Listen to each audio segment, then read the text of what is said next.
The date is December 1944.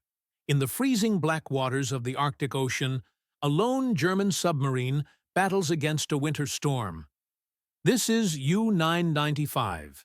She is a Type VII boat, the standard model that once terrorized the Atlantic, but now she sails in a very different war. The massive wolf packs of earlier years are gone. Now, U-995 operates almost alone, pushing out from occupied Norway into the Barents Sea. Her target is the lifeline of the Allied war effort. Convoys of merchant ships are steaming through the polar darkness, carrying tanks, fuel, and food to the Soviet Union. The crew of U-995 knows that stopping these supplies is critical for their country's fading war effort. But the ocean surface has become a death trap. Allied radar can spot a periscope from miles away, and heavy bombers patrol the clouds above. The hunters have become the hunted. Inside the steel hull, the air is cold and damp. 50 men live in a space designed for 40, sharing bunks and breathing stale air. They know the statistics. Most of their sister ships have already been lost at sea. Every time the commander orders the boat to surface to charge the batteries, they risk sudden destruction. Yet, they push forward into the ice, searching for the shadows of enemy ships. The tension is high, and there is no margin for error. To understand how U-995 survived this deadly environment, we must first look at how she was built. Construction of the U-995 submarine began in late 1942 at the Blohm-Voss shipyard in Hamburg. By its launch in July 1943, the naval war had turned against Germany. In the early stages of the conflict, German submarines enjoyed a golden age known as the Happy Time, sinking merchant ships with little resistance. By 1943, the Allied forces' advanced radar, patrol aircraft, and sonar had made the Atlantic deadly for submarines. The U-995 was built to survive this perilous period. The U-995 was a Type VII C-41 submarine, an upgraded version of the standard wartime submarine. The most significant improvement was the reinforced pressure hull. Engineers used higher quality steel and a thicker hull. These changes allowed the U-995 to dive significantly deeper than previous models. While older submarines were typically crushed at depths below 200 meters, approximately 650 feet, the U-995 could reach depths of 250 meters or more, giving the crew a better chance of escaping Allied depth charges. The submarine was approximately 67 meters, 220 feet long, and weighed about 759 tons when surfaced. Its propulsion system relied on 2 large diesel engines for surface movement and 2 electric motors for underwater movement. Like all submarines of its generation, it wasn't really designed to stay underwater indefinitely. Essentially, it was a surface vessel capable of submerging briefly for attack or cover.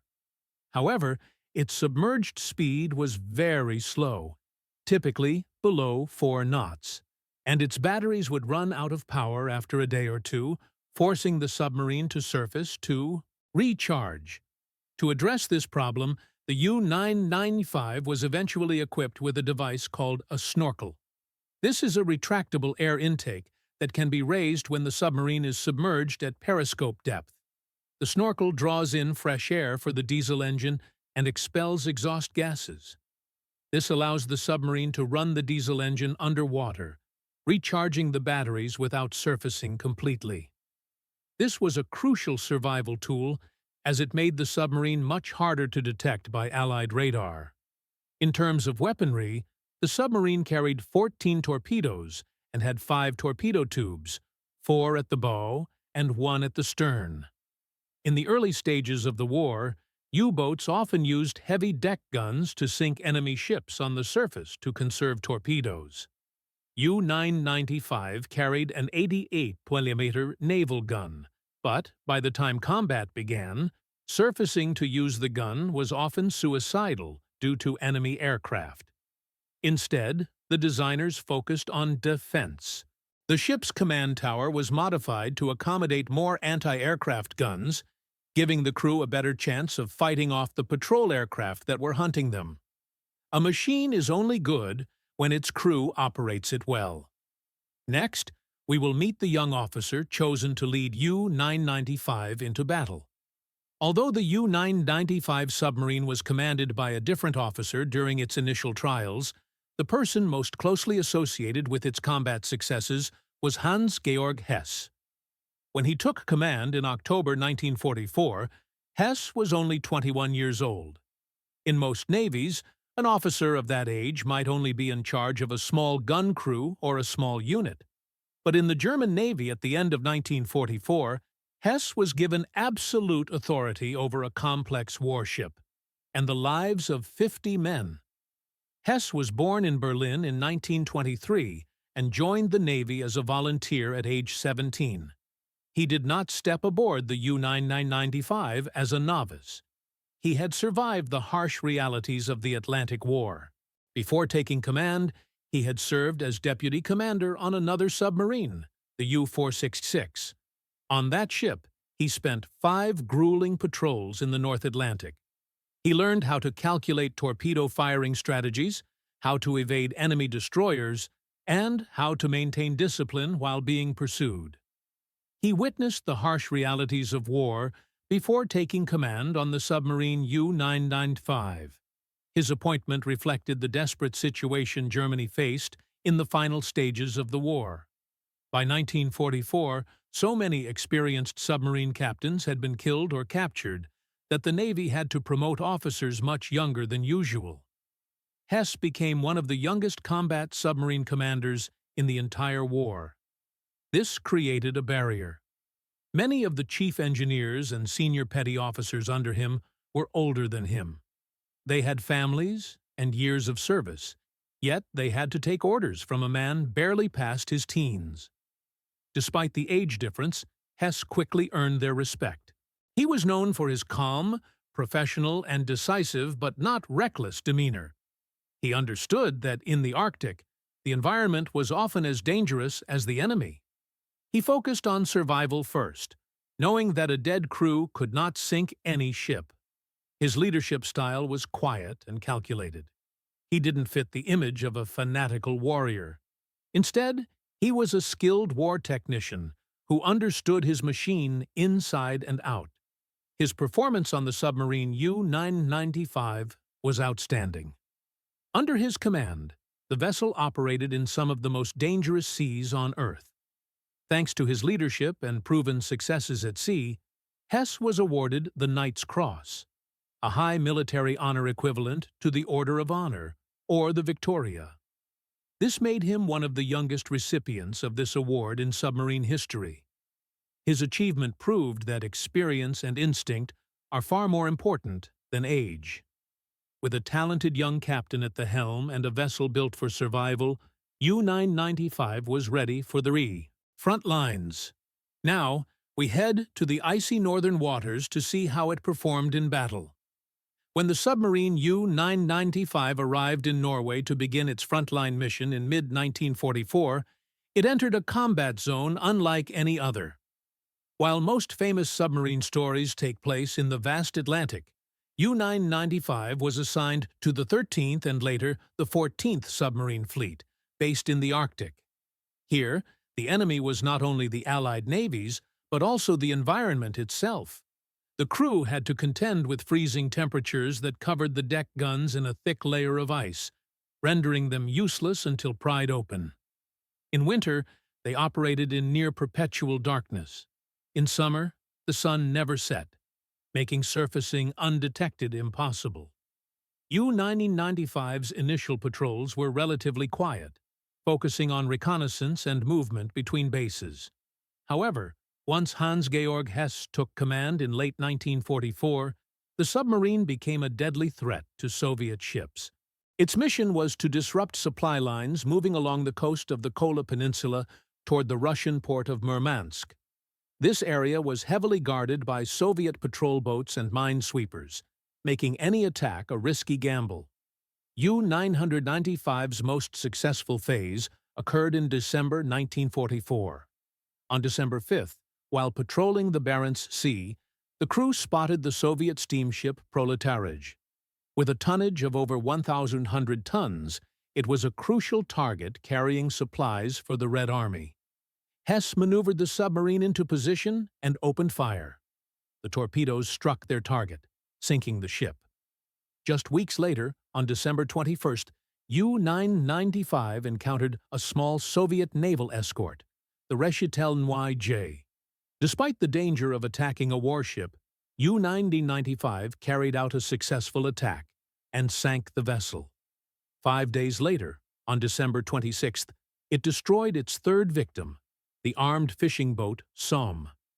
These victories were significant because they occurred at a time when German submarine forces were being devastated elsewhere. By the end of 1944, the average lifespan of a U-boat was measured in weeks. Allied anti-submarine warfare groups were sinking submarines faster than the rate of German construction.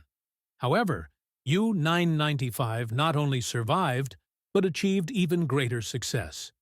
The survival and success of U-995 were largely due to the careful use of its snorkel and the commander's refusal to take unnecessary risks. In total, verified records show that U-995 sank 3 ships and severely damaged another massive cargo ship to the point that it was declared completely lost. While these numbers may seem small compared to the aces of 1940, who sank tens of thousands of tons, achieving this record in heavily defended waters in 1945 was a remarkable feat of maritime skill. The submarine proved that even in the final months of war, a well-managed submarine was a formidable weapon. However, statistics do not reflect the horrific reality of the attacks themselves. To understand the intensity of submarine warfare, we need to consider the details of a particular encounter. In March 1945, the war in Europe entered its final weeks. Germany was collapsing on all fronts, and the Allied navies had complete control of the seas. However, U-995 was still operating at sea, circling in the mouth of Kola Bay near Murmansk. On March 20th, this submarine intercepted convoy WWII, a heavily guarded Allied group carrying the last supplies to the Soviet Union. This encounter would become the ship's most dramatic battle. The convoy was protected by a massive escort force. Smaller destroyers and hunters surrounded the merchant ships, using sonar to scan the water for any sign of German intruders. Penetrating this defensive shield was almost suicidal. In the early years of the war, a U-boat could attack on the surface at night. Now, U-995 had to dive deep, crawling forward on its electric propulsion, moving silently to avoid detection. Commander Hess had identified a primary target, the Horace Bushnell. This was an American Liberty, a massive cargo ship weighing over 7,000 tons. These ships were the backbone of the Allied supply lines, and sinking one would be a huge victory. The crew of the U-995 submarine worked in silence, whispering. They loaded torpedoes into the tubes and calculated the speed and direction of the American ship. The distance was closing. If they fired too early, the torpedoes might miss.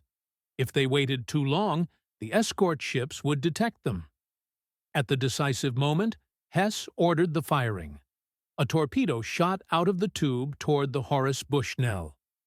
On board, the crew waited, counting the seconds with a stopwatch. The explosion, when it occurred, was enormous. The torpedo struck the Liberty's side, tearing through the engine room and instantly killing several American sailors. The explosion destroyed the ship's engines, rendering the massive vessel inoperable at sea. Chaos erupted on the surface. The escort ships immediately turned to pursue the attacker. The U-995 submarine did not linger to witness the outcome. As soon as the weapon struck, the submarine dived deep, turning to avoid the inevitable counterattack. Depth charges began exploding underwater all around, shaking the hull and testing the nerves of everyone on board. This was a cat-and-mouse game in late-war submarine warfare, a moment of attack followed by hours of terrifying silence as they evaded enraged destroyers. The Horace Bushnell did not sink immediately, but the damage was fatal. The ship was subsequently towed and grounded, declared a total loss. For U-995, the attack was a tactical masterpiece, stealthily infiltrating a protected convoy, neutralizing a major American battleship, and escaping unscathed. It proved to be one of the last significant attacks by a German submarine in the entire war. But war cannot last forever. Just weeks after this attack, the German government surrendered. The question now was not whether U-995 could fight, but what would happen to it when the war ended. On May 8, 1945, the war in Europe officially ended.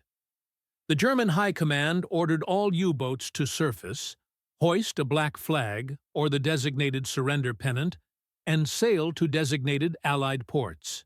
U-995 was docked in Trondheim, Norway, when the surrender order came, while hundreds of other surviving U-boats were sailed out to sea and intentionally sunk by the British in a mass disposal operation known as Operation Deadlight. U-995 was spared. Her condition was excellent, and the victorious Allies saw value in keeping her afloat. At first, the boat was under British control, but she was soon transferred to the Royal Norwegian Navy. In a strange twist of history, the very weapon that had been built to occupy and terrorize Norway became a tool for its defense. The Norwegians renamed the submarine HMS Cora. For the next 2 decades, the boat that once hunted Allied convoys served as a training vessel and a coastal defense submarine for a NATO member nation. The fact that she remained operational until the mid-1960s is a testament to the rugged engineering of the Type VII design. By 1965, however, the submarine was hopelessly obsolete. Modern submarines were nuclear-powered or used advanced silent running technology that made the old World War II design look ancient. The Norwegian Navy struck the boat from its active list. Usually, this is the end of the line for a warship. They are stripped of valuable metal and sent to the scrap yard to be cut into razor blades. U-995 was just days away from being destroyed. But a group of veterans and historians intervened. They recognized that the Type VII U-boat was one of the most significant naval vessels in history, yet almost all of them had been destroyed. They negotiated a deal to save the boat. In 1971, the Norwegian government agreed to return the submarine to Germany for the symbolic price of 1 Deutsche Mark. The former hunter was coming home. The boat was towed from Norway back to the German port of Kiel. There, extensive restoration work began. The goal was not to modernize her, but to turn back the clock. Workers removed the Norwegian modifications and restored the boat to its precise 1945 appearance. They reinstalled the original German equipment, signs, and layout, making it a time capsule of the war. In March 1972, U-995 was lifted out of the water and placed on the beach at Lebo, near the German Naval Memorial. She was not put there as a trophy of war, but as a museum ship open to the public. Today, she sits on the sand, fully intact, allowing visitors to walk through the same cramped hallways where Hans-Georg Hess and his crew once fought for their lives. U-995 is now the only vessel of her kind leaving in the world. But why does this submarine matter so much to naval history? The U-995 submarine holds a unique place in naval history, not because of any particular battle it won, but because it is the last surviving vessel of its kind. During World War II, Germany built over 1,100 submarines. The Type VII class, to which the U-995 belonged, was the most widely produced submarine design in history. Over 700 of these vessels were launched, forming the backbone of the German fleet. They were the grey wolves that nearly cut off British supply lines in the early years of the war. However, today, the U-995 is the only remaining Type VII C-41 submarine in the world. For historians and naval enthusiasts, this vessel serves as the most important point of reference for the Battle of the Atlantic. While other museum ships, such as the U-505 in Chicago, represent larger, long-range cruiser submarines, the U-995 represents the standard attack submarine. It is the physical embodiment of submarine warfare as it was experienced by the vast majority of German crews. When films like Das Boot depict the suffocating horrors of submarine warfare, they are depicting life inside a ship that is virtually identical to the U-995. The ship's main legacy is educational. Since opening as a museum in 1972, millions have climbed through its hatches. The experience of walking inside the ship offers a lesson no book can match. Visitors are immediately struck by the incredibly cramped interior space.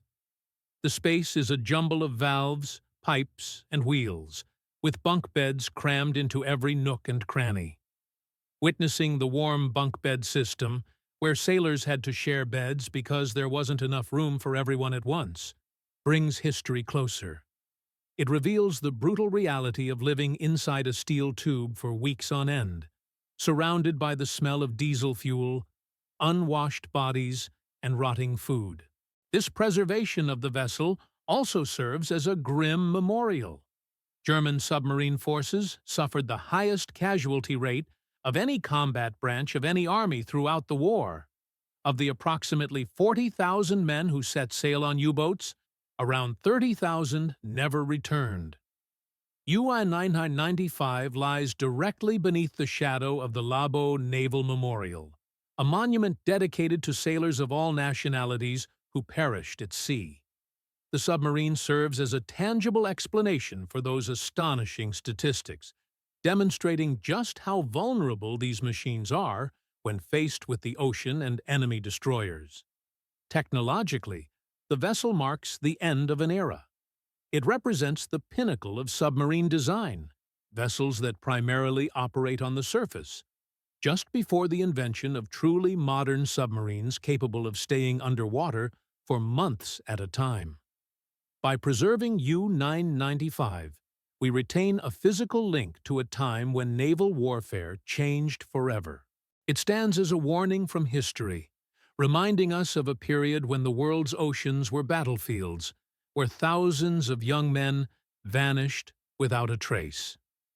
Preserving this history requires the care and support of people like you. You want to dive deeper into World War II history. Don't forget to subscribe and hit the notification bell for more gripping videos. Leave a comment below with your thoughts.